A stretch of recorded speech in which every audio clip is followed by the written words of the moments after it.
And the first thing that the devil tells Eve और सबसे पहली बात जो शैतान हव्वा से कहता है is Genesis 3 verse 4, if you eat it, you surely will not die. वो ये है उत्पत्ति की किताब 3 अध्याय उसके 4 वचन में, अगर तुम इस वृक्ष से खाओगे तो तुम निश्चय नहीं मरोगे। You see the exact opposite. हम यहाँ पे आप देखते हैं कि कैसे एकदम से विपरीत है ये। The Lord says in Genesis 2:17, if you eat of it, you will surely die. परमेश्वर कहते हैं उत्पत्ति की किताब 2 अध्याय उसके 17 वचन में कि अगर तुम इस वृक्ष का फल खाओगे तुम निश्चय मरोगे। The devil says you will surely not die. शैतान कहता है तुम निश्चय नहीं मरोगे। So what do we learn from that? तो इससे हम क्या सीखते हैं? He contradicts what the Lord says. प्रभु जो कहता है उसका विपरीत वो कहता है। Okay, let me give you some examples now from the New Testament. चलिए मैं आपको नए नियम से कुछ उदाहरणों को देता हूं अब। In Matthew's Gospel, मत्ती रचित सुसमाचार chapter 5, 5वां अध्याय, the Lord says, now this is exactly like God spoke to Adam. Now, तो परमेश्वर यहाँ पे कहते हैं ये उसी समान है जैसे कि परमेश्वर ने आदम से कहा था। think of this. इसके बारे में सोचिए। This is what God spoke to Adam and Eve. परमेश्वर ने आदम और हव्वा से ये कहा था And soon after the devil comes and contradicts exactly what God said. और उसके तुरंत बाद ही शैतान आकर परमेश्वर ने जो उनसे कहा है उसका विपरीत कहता है। वो You surely die. He says you surely will not die. परमेश्वर कहता है तुम निश्चय ही मरोगे और शैतान कहता है तुम निश्चय ही नहीं मरोगे। Now listen to this. अब इसे सुनिए आप। Jesus said, यीशु ने कहा Matthew 5 and verse 22, मत्ती 5 उसका 22वां वचन, I say to you मैं तुमसे कहता हूँ that everyone, no exception, हर कोई, उसमें कोई भी छोड़ नहीं दिया गया है, who's angry with his brother जो अपने भाई से क्रोध करता है is guilty. वो दोषी ठहरता है। How many of you believe with आप में से कितने लोग ये विश्वास करते हैं all your heart अपने पूरे हृदय से that to have anger in your heart? अगर आपके हृदय में क्रोध होता है, Ecclesiastes says anger dwells in the heart of a fool. सब उपदेशक कहता है कि जो क्रोध है वो मूर्ख के मन में बसता है। And I want to say to every one of you, if you've got anger in your heart, you're a fool, और आप सबसे मैं कहता हूँ अगर आपके हृदय में क्रोध है तो आप एक मूर्ख हैं according to God's word. परमेश्वर के वचन के आधार पे। I'm very serious. When God calls us a fool, if a man calls us a fool, it just means you're stupid. बहुत ही गंभीर बात है अगर परमेश्वर हमें मूर्ख कह रहे हो। अगर कोई मनुष्य हमें मूर्ख कहता है इसका मतलब है कि हम नासमझ हैं। But when God calls us a fool, we're on our way to hell. अगर परमेश्वर ही हमें मूर्ख कह रहे हैं इसका मतलब ये हुआ कि हम नरक जाने के रास्ते में हैं। Everyone who's angry हर कोई जो क्रोध करता है is guilty. वो दोषी ठहरता है। Everyone. हर कोई। What does the devil say? No, you're not guilty. और शैतान क्या कहता है? नहीं, तुम दोषी नहीं हो। It's just a normal thing. Sometimes you have to get angry. ये तो बहुत ही साधारण सी बात है। कुछ समय ऐसा हो जाता है कि तुम्हें क्रोध करना होता है।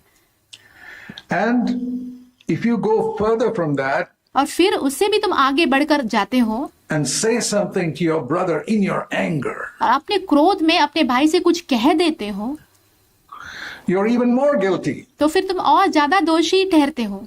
You'll go to the Supreme Court. तुम फिर उच्च न्यायालय में चले जाते हो। And you don't stop there. और आप वहीं पे नहीं रुकते हो। You go still more and you let your anger come forth again. और फिर और आगे बढ़कर अपने गुस्से को, क्रोध को और आने देते हो बाहर। And you call him something else. और तुम अपने भाई को कुछ और कह देते हो। You'll go to hell. तब तुम नरक चले जाते हो। You will surely die. तुम निश्चय ही मरोगे। You'll go to hell. तुम नरक चले जाओगे। So from that verse I have taught, उस वचन से मैंने ये सिखाया है, anger is the first of 3 steps to hell. क्रोध जो है नरक में जाने के तीसरे सीढ़ी का पहला पड़ाव है। It's there. यहाँ पे है ये। First you're guilty before the court, and सबसे पहले आप दोषी ठहरते हो न्यायालय के सामने, before the Supreme Court, and the third step is hell.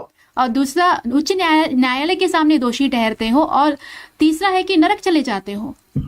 And what does the devil say? You surely will not go to hell by being angry. Anger is a normal thing. और शैतान क्या कहता है, तुम्हारे क्रोध करने से तो निश्चय ही नरक नहीं चले जाओगे, क्योंकि क्रोध करना जो है एक साधारण सी बात है। You hear the voice of the serpent? क्या आप उस सांप की आवाज को सुन पाते हैं? Exactly like in the Garden of Eden. वैसे ही जैसे कि एदन की वाटिका में। This is the new covenant. यही है नई वाचा। I'll give you another example. मैं आपको एक और उदाहरण देता हूँ। The Lord says, प्रभु कहते हैं, verse 29, वाक्य 29, if your right eye makes you stumble, यदि तेरी दाहिनी आंख तुझे ठोकर खिलाए। he's talking about 28. If you look at a woman, यहाँ पे प्रभु 28वें वचन के बारे में बात कर रहे हैं। यदि तो कोई स्त्री की ओर देखता है with lust in your heart, अपने मन में लालसा भरकर, this is for men particularly, all men sitting here. यहाँ पे जितने भी पुरुष बैठे हुए हैं सभी लोगों के लिए है, खास करके पुरुषों के लिए। You look at any woman यदि आप कोई भी स्त्री की ओर देखते हैं with lust in your heart, अपने मन में लालसा भरकर, you have already committed adultery. तुमने पहले से ही व्यभिचार कर लिया है, Already. पहले से ही। And if it's your right eye that's causing you to commit adultery, pull it out. यदि तुम्हारी दाहिनी आंख की वजह से तुम इस व्यभिचार को कर रहे हो तो उसे निकाल कर बाहर फेंक दो, Tear it out. उसे फेंक दो। Otherwise, verse 29, your whole body will surely go to hell. नहीं तो क्या होगा, वाक्य 29, तुम्हारा जो पूरा शरीर है वो नरक चला जाएगा। And the devil says, no, you will not go to hell. You और शैतान कहता है कि नहीं, तुम नरक नहीं जाओगे, surely will not go to hell. तुम निश्चय ही नरक नहीं जाओगे। You hear that voice? क्या आप उस आवाज को सुनते हैं? I'll tell you, मैं आपसे कहता हूँ, the next time you're tempted to get angry, you'll hear these two voices because you heard it today from the अगली बार जब आपको प्रलोभन होगा कि आप क्रोध करो, तब आप इन दोनों आवाजों को सुनेंगे, क्योंकि आपने आज बाइबल में से इसे सुना है। Bible. One voice saying you'll surely die, another voice saying you surely will not die. एक आवाज कहेगा कि तुम निश्चय ही मरोगे और दूसरा आवाज कहेगा कि तुम निश्चय ही नहीं मरोगे, As you've heard in the past. जैसे कि आपने अतीत में सुना था। And if you're honest, you have to admit that many times you've listened to that other voice which says you surely will not die and continued in your anger. यदि आप ईमानदार हैं तो आप अंगीकार करके कहेंगे कि आपने अक्सर जो है वही आवाज को सुना जिसने कहा कि आप नहीं मरोगे, और आपने अपने गुस्से को जारी रखा At home, अपने घर में, with your husband, with your wife, with somebody else in the आपके पति से, आपके पत्नी से, किसी और से, office. आपके दफ्तर में, Because you've heard the voice which said you surely will not die. क्योंकि आपने वो आवाज सुना जिसने आपसे कहा कि तुम निश्चय ही नहीं मरोगे। Or the next time you're tempted, and I tell you this temptation to lust is all over now.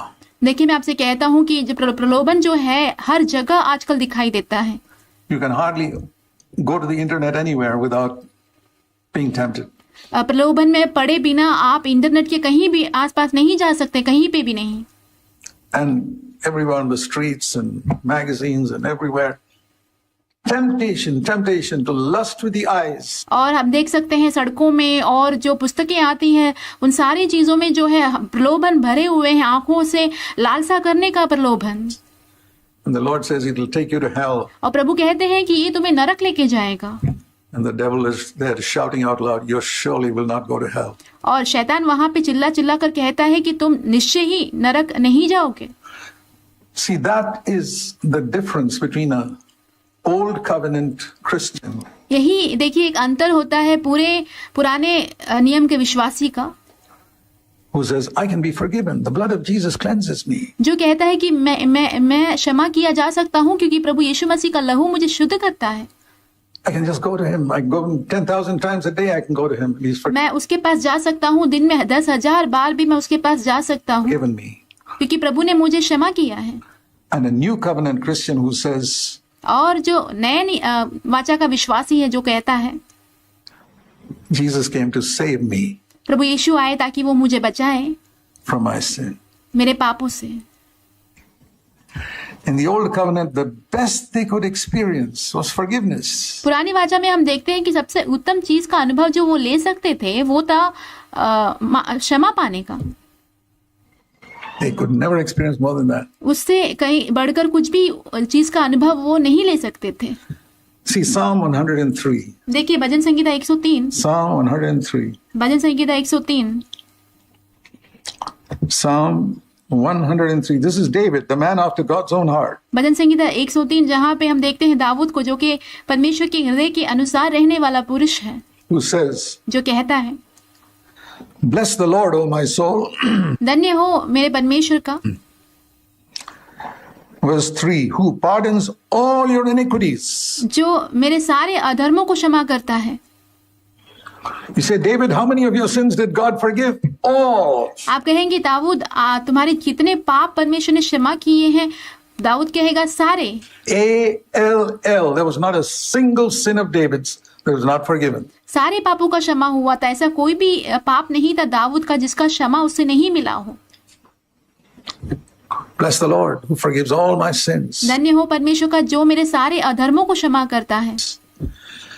At the end of the day, दिन के अंत में I can examine my heart. मैं अपने हृदय को जांच सकता हूँ। People teach that before you go to bed. लोग ऐसे सिखाते हैं कि आप बिस्तर में सोने जाने से पहले Go to bed. Search yourself. See if you've sinned in any way during the day. Excellent habit. आप अपने आप को जांचे, देखें कि फिर पूरे दिन भर में आपने कोई पाप किया है क्या। तो ये बहुत ही अच्छी एक आदत है। Lord, please forgive me. प्रभु मुझे क्षमा कर दीजिए, I lost my temper here. मैं यहाँ पे गुस्से में आ गया था, I lusted here. मैंने यहाँ पे लालसा की थी, I did this other thing over there. मैंने वहाँ पे ऐसी चीज की थी, I got a little upset. मैं दुखी हो गया था, बुरा मान गया था। Please forgive me before I go to bed. Cleanse me in the blood of Jesus. प्रभु मुझे क्षमा कर दीजिए, बिस्तर में जाने से पहले, सोने जाने से पहले प्रभु यीशु मसीह के लहू से मुझे शुद्ध कीजिए। Great. प्रार्थना कीजिए, Excellent habit. बहुत अच्छी आदत है। But if I'm doing the same old things again and again, now to 20 years, I'm still saying the same old thing. अगर मैं वही पुरानी चीजों को बार बार कहते रहता हूँ और 20 वर्ष के बाद भी वही चीजों को बार बार करते रहता हूँ, कहते रहता हूँ, Falling in the same old place. वही जगह पर बार बार गिरते रहता हूँ, Getting upset with your marriage partner in the same old way as you did 20 years ago. अपने जीवन साथी से वैसे ही दुखी हो जाते हो, बुरा मान जाते हो, जैसे कि आप 20 वर्ष पहले होते थे वैसे ही आप बर्ताव करते हैं। What sin has Jesus saved you from? फिर प्रभु यीशु ने आपको कौन से पापों से बचाया है? 0. शून्य। What has he forgiven you from? Everything. आपको प्रभु ने क्या किन बातों में क्षमा किया है? सारी बातों में। That is Psalm 103. वही है भजन Sangeeta 103। That is the old covenant. वो पुरानी वाचा है।